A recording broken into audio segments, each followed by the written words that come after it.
Day Show with Barbara Eiler, Bea Benadera, Dink Trout, Charles Dant in the orchestra, and yours truly, Vern Smith, is written by Frank Galen and stars our popular young singer in A Day in the Life of Dennis Day. Here's Dennis to sing 5'2", Eyes of Blue.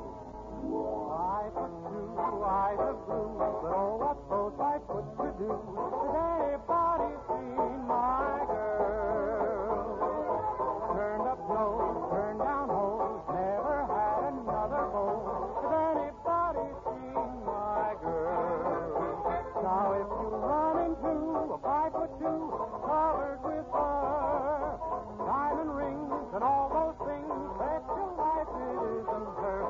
Could she love? Could she woo? Could she coo? Has anybody seen my girl?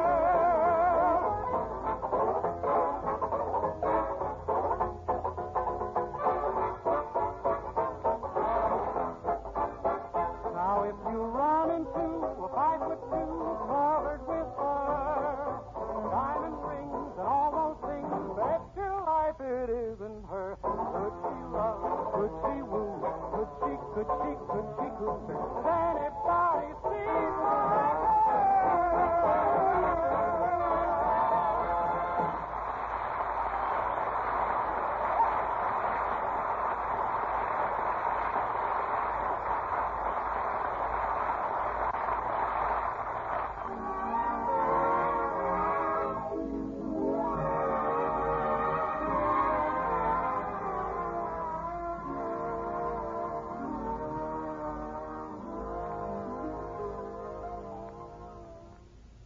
Once upon a time, on a bitter winter's day, a poor, homeless young man called Dennis Day chanced upon a kind lady named Mrs. Anderson. Seeing that he was cold and hungry and lonely and was willing to pay $7 a week room rent, she allowed him to lodge in her attic, and the young man was very happy, for whereas he had once been cold and hungry and lonely, he was now only cold and hungry. But Mrs. Anderson is not a patient woman, and lately the young man has dropped 3 weeks behind in his room rent, which is why he wears his worried look today as he discusses things with his girlfriend, Mildred. My gosh, Mildred, what'll I do? Can you imagine what'll happen when I tell her I can't pay my room rent again this week? Oh, golly, well, can't you make up some kind of excuse for not having the money? Yeah, but what? The first week I told her my grandma was sick and I spent the money on the rent on medicine. The next week I said Grandma had to be operated on. I spent the rent for the operation. Third week I said Grandma died and I spent it on the funeral. I feel I've gone about as far as I can with Grandma. Yes, I guess you have. See, this time I'm really scared to face her, Mildred. Oh, now that's just silly. After all, it's only money. And Mother must have heard that she can't take it with her. I know, but she might send me along first to check on her. Dennis Day, how dare you talk that way about my mother? Oh, I don't mean to complain, Mildred. It's been very nice of her to keep me in that room all this time instead of getting another boarder. Oh, it certainly has. Your mother is a very generous woman. She has a terribly soft heart. She's an angel. As unselfish as they come. Mildred. Yes? Could we stop now? It's making me a little sick. Oh, golly, Dennis, I'm as worried as you are. If Mother throws you out of here, we'll be separated. Then what's to become of us? Gee, I don't know. I'd always hoped that you'd be the mother of my children, but if we never see each other again after today, I doubt if the idea is practical. Me too. Oh, dear, if there were only some way for you to get on her good side before you have to break the news to her. Yeah, if I did something to make her like me first, maybe she might not toss me. Oh, hi, Daddy. Good morning, children.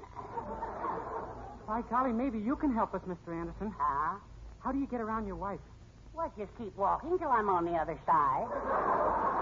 Oh, no. I mean, what do you do to get in good with her? You see, Dennis is behind in his room rent again, Daddy. Yeah, 3 weeks, and I'm scared to face her. Scared of Poopsie? Oh, don't be silly, Dennis. She wouldn't hurt a fly. I know, but boy, what she does to people. Oh, nonsense. It's my theory that if Poopsie were ever challenged, she'd back right down.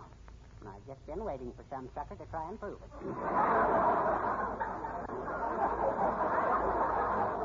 Oh, no. I got a safer idea. You know the old saying, you can't catch more flies with vinegar than I can, honey. I don't think that's exactly right, but you know what I mean. No, I don't. Dennis, you mean you're going to use charm on her? Sure. A few flattering remarks about her beauty, and I'll have her eating out of my hand. Women love that stuff. You just stand here at the kitchen door and listen. Oh, good morning, Dennis. Oh, don't move, you great big hunk of gorgeous dream flesh, you. What? That face, those eyes, that mouth, those chins cascading down like some lovely waterfall. Now look here, you. That body, so definitely human being shaped. You're desirable right from the point of your tiny head to the toes of your great big fat white feet. Dennis Day, have you lost your mind? Yes, over you, kiddo. Oh, you're so terribly, terribly lovely. Your glorious figure is that of a schoolgirl. Schoolgirl? Why, that's ridiculous. No, there's even a place around your middle where it looks like you're carrying your books.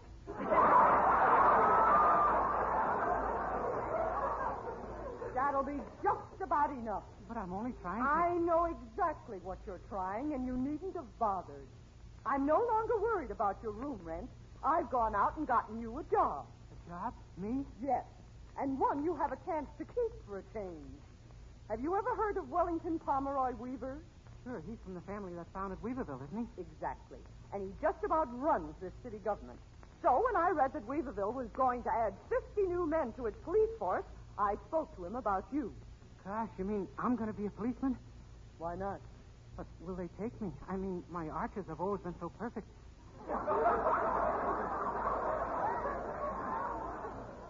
So we'll have one policeman who's flat on the other end. Yes, ma'am. Mr. Weaver's already notified the department to expect you. All you have to do is pass the physical examination today, and you'll be in uniform tomorrow. Oh, gosh, I'll go right down to the police station and take it. You're wonderful to do this for me, Mrs. Anderson. And what's more, you don't realize what you're doing for the police department. Oh, yes, I do. They'll probably have to change their slogan now from crime doesn't pay to hop on the gravy train, boys.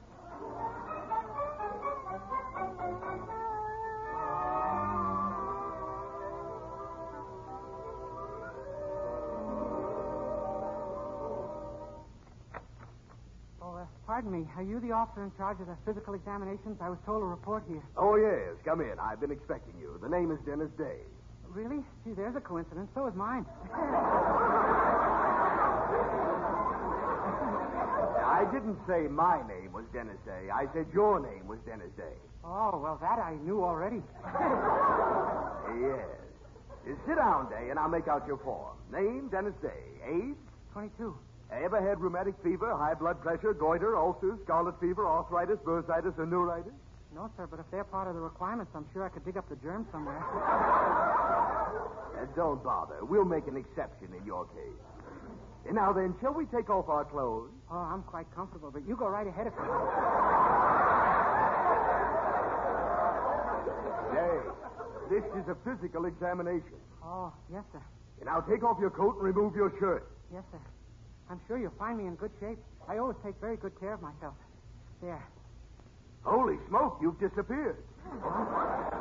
Put your coat back on so I can find you. Oh, I'm quite muscular. It's just that my posture is kind of bad. Yes, I can see that when your shoulders come in, they'll be round. Well, I'd better get your measurements. Yes, sir. Let's see. Arm, 32. Neck, 16, including the shoulders. Chest, 25. All right, sit down and I'll test your reflexes. My reflexes? Yes, I just take this little rubber hammer and tap you on the knee, like this. Good heavens, the other leg twists. Not normal, huh? In your case, who's to say? You mean I can't pass the physical? But gosh, I just got to be a policeman. Well, it isn't up to me. I just send in this report to Captain O'Hallahan. And I don't know what he'll say when he sees it, even if you are recommended by Wellington Weaver. Oh, it's Captain O'Hallahan who decides, huh? Yeah, a tough nut and Irish as Paddy's pig. Doesn't think anybody can make a good cop but an Irishman. Well, here's the report. His office is across the hall. Good luck. Thanks. Yeah, I wonder if I should. Well, why not? It's worth a try. Come in. Oh, another rookie for the force, huh? Faith, that's a pretty sight you are there in your underwear. What's holding you together, Scotch tape? Sure, no, that's a fine way to be talking to a son of the old sod, me bucko and Dade, and sure that 'tis be God and truth upon me soul. Well, saints preserve us. Me, might have deceived me. Just a fine scap and hulk of an Irishman. Is it really Irish you are now, lad? Dennis, Terence, McNulty, O'Grady, O'Toole, O'Sullivan, Shaughnessy, J. O'Day is the name, and it's no Lithuanian I'm after being. Well, bless my soul. And you talk like you just come over. Listen, I just got off the boat 2 days ago with the potato peeling still clinging to me hair.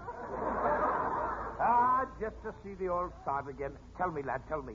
How was Kilkenny when you left? Sure, and he never looked better in his life. To the real Irish sense of humor you got too now. Well, let's see the report on your physical. Yes, and here it is. Let me see now. Chest, neck. Glory be to St. Patrick's, son. How did you ever survive the trip? Oh, I'm stronger than you think, Captain. That I am indeed, your worship, Yeah, your but- honor, darling of sword. But you've got the measurements of a shillelagh man. Sure, you'll not judge a man by his measurements, Captain. Why, look at Barry Fitzgerald. Oh, Neil, when you say that name.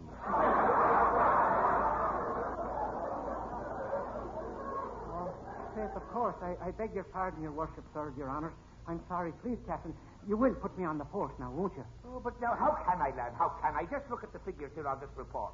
Hey, if it's an awful cat, I'd be taken now. Did your mother come from Ireland? No, please don't be doing that to me. Sure, I love the dear silver that shines in her hair. No, stop it now. Stop it, I When say. Irish eyes are smiling, Oh, please, lad. sure it's like a morning spring. Please, lad, please. All right. You're a member of the force as soon as we can shrink a uniform for you. Oh, bless you, Captain, bless you. And may St. Peter grab hold of your coattails a half hour before the devil knows you're dead. Up the rebels.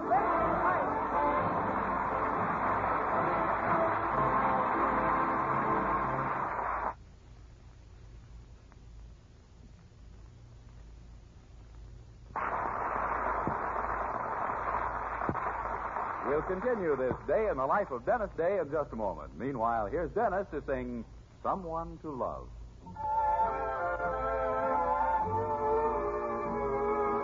I've got the blues for someone to love. I could use someone to love. Oh, I miss the thrill of a kiss, the ring of a phone. Somebody's charm to hold in my arms whenever I'm lonesome. If I could find my someone to love, I wouldn't mind those clouds up above. Tell me, am I just dreaming, or can it be true? My someone to love is you.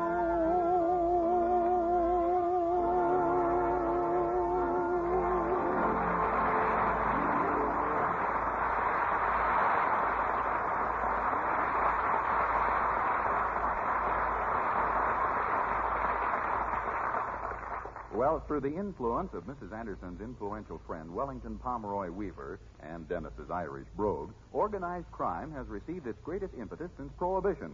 Our hero has become a member of the police force.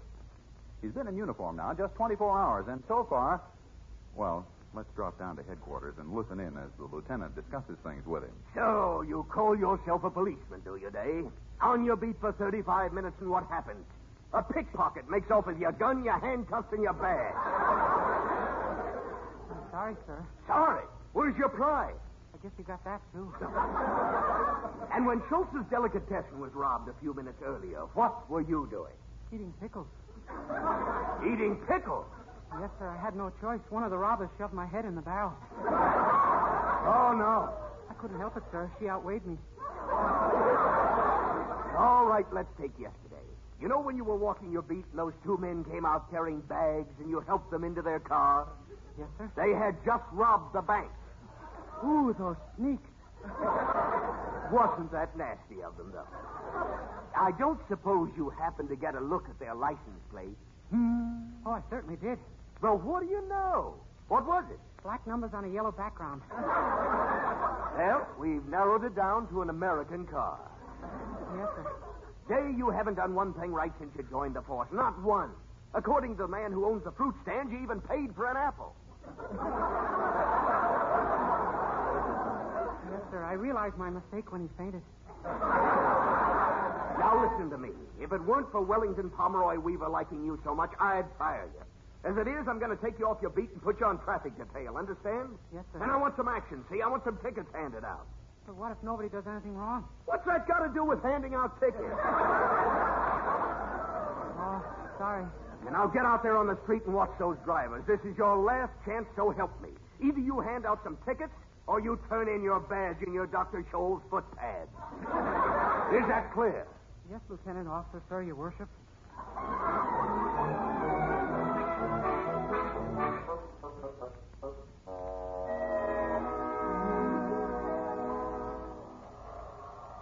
So he thinks I'm a failure, huh?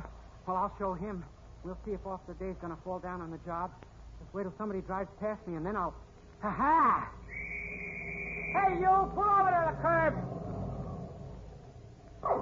Why, officer, what did I do? Are you kidding? You were going 20 miles an hour in a 25-mile zone. Yes, but I don't Don't see... talk back, Buster. I'm giving you a ticket for slowing. Now, just a minute, officer. Oh, resisting arrest, huh? This is utterly preposterous. Aha! Using dirty language in front of an officer of the law. You'll get at least 10 years. Drunk driving, resisting arrest, abuse of language. Why, this is absolutely unheard of. There's another count against you, ending a sentence with a preposition. I'll have your job for this, officer. Do you know who I am? I I'm wouldn't care if you were Wellington Pomeroy Weaver. Weaver himself and you... Did I say that name twice, or did one of them come from you? One of them definitely came from me. I happen to be Wellington Pomeroy Weaver. Now, let's have your name. It used to be Day, now it's Mud. Dave, you mean you're the boy You? Yes, sir. So I did Mrs. Anderson a favor, eh? Well, we'll see about that. Oh, Mr. Weaver, please. Shut up! I'll have you off the force so fast your head'll swim. And what with that water on your brain, it'll have plenty of room to paddle around in. Goodbye, Mr. Day. I'll say it is.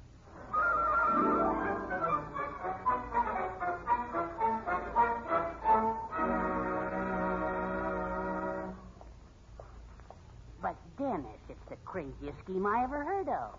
We're going to stage a robbery in Mr. Weaver's house. Sure, and you're going to be the crook. It's my only way out, Mr. Anderson. If he sees me capture a desperate criminal after a big fight, he'll forgive me and I can still be a cop. Wait a minute. Did you say a big fight? Oh, you're not going to object, are you? Gosh, why shouldn't you let a pal slap you around a little in fun when your wife does it so often in dead seriousness? But, Dennis... Now, look, here's the scheme. You sneak into the house with this skeleton key. I'll walk around to the front, wait a few minutes, and then come in. We have a big fight, and I capture you, and boy, will I be a hero to Mr. Weaver. Is that okay? Yes, okay. Gee, you're swell, Mr. Anderson. Only don't put up too much of a fight. Remember, I'm kind of fragile. Well, good luck. Gosh, it sure is dark. Kind of reminds me of when I eloped with Pupsy. Sure hope this time I don't end up with such a long sentence. Well, I better take this key. Okay, you put up your hand. Oh, my bashful Aunt Bertha's best Sunday bustle. Come here, let's have a look at you. Hey, you're a little one, aren't you? Okay, hold out your wrist. No, wait. You can't do this. Now, please, officer, I can explain. Explain down at headquarters. Come on. No, please. Now, I'm innocent. Come on. No, I'm innocent.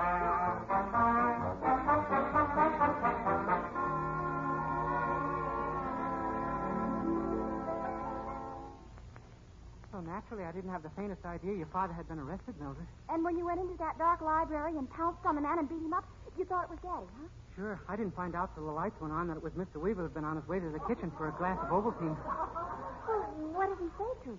Not much. I think he was too busy bleeding. Oh, good God. I'm afraid I ruined his dressing gown, too. I should have remembered to wipe off my feet before I kicked him in the stomach. Oh, my goodness. Well, never at any time did Mr. Weaver get angry and blow up at you or anything? No, not once. Isn't that remarkable? He's got a really wonderful disposition. Somebody else might have made a lot of trouble for me. Oh, yes. Well, I I guess my time's up. I'll have to run, Dennis. Yeah, well, so long, Mildred. I'll see you in 30 days when they let me out. All right, Dennis. Unless your mother hasn't changed her attitude toward me by then, in which case I'll see if I can arrange to do 30 more. Goodbye.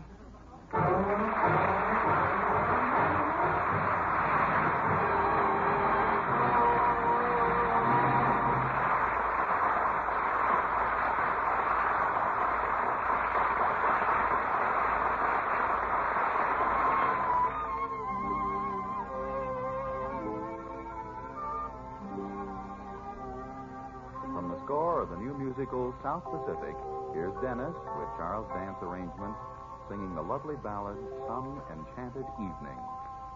Some enchanted evening, you may see a stranger. You may see a stranger across the crowded room, and somehow you know even then that somewhere you'll see her again and again.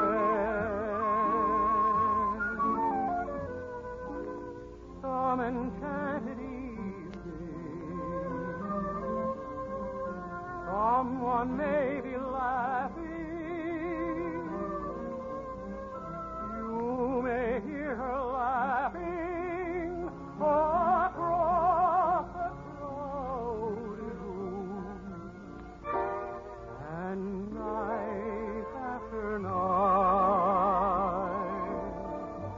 as strange as it seems, the sound of her laughter will sing in your dreams. Who can explain it? Who can tell you why? Who'll give you reason? Wise men never try.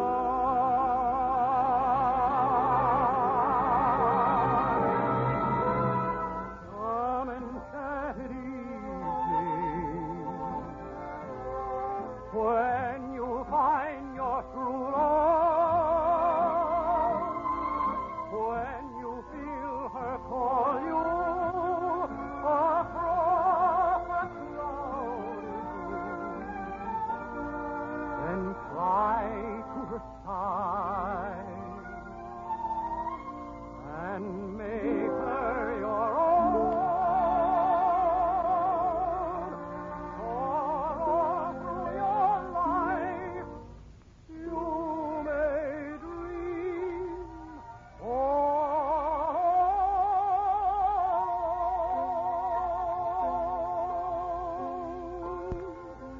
once you have found her, never let her go.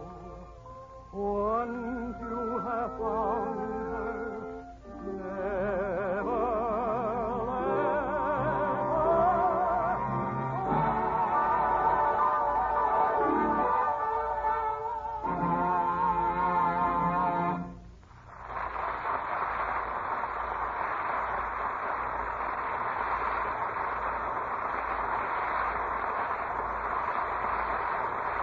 Good night, everybody.